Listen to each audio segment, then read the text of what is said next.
While some experts are raising concerns about the potential risks of artificial intelligence, others believe it can transform many jobs. I spoke to Dr. Atif Farid Muhammad, the global head of generative AI and chief data officer at Global Technology Solutions, about AI.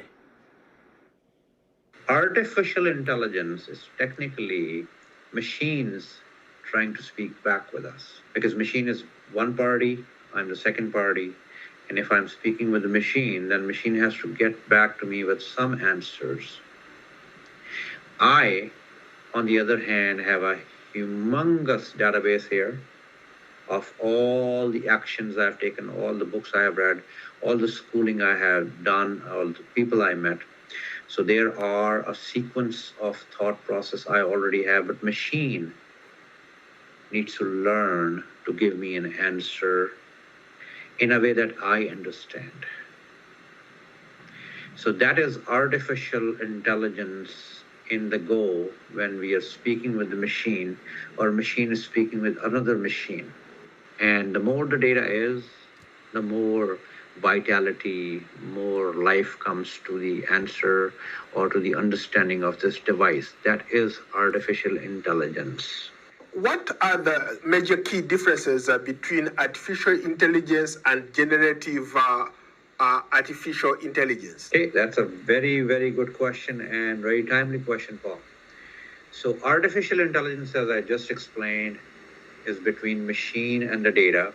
Generative artificial intelligence is to generate on top of that data some output.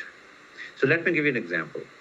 If there are train, bogies or trucks, and there is no engine, but at the railway station, all those trains are full with the passengers, that means we have data. What do we need to actually take those all passengers from point A to point B? We need an engine.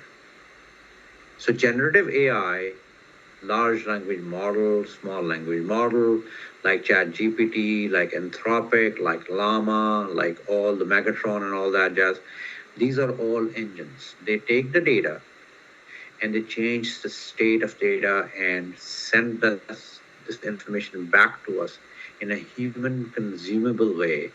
So that's our understanding that expands on top of that generated content. That is called generative artificial intelligence. You talked about, for example, ChatGPT and other models that are out there. How can people use this effectively to do whatever it is they want to do? So it is exactly the same way as you and me go to a customer service representative in person. So that's again human to human discussion. I go and ask, I would like to get a new driver's license, or I would like to get a new car plate. And then the person asks us back questions that, okay, when this you bought it, is it new or is it a renewal?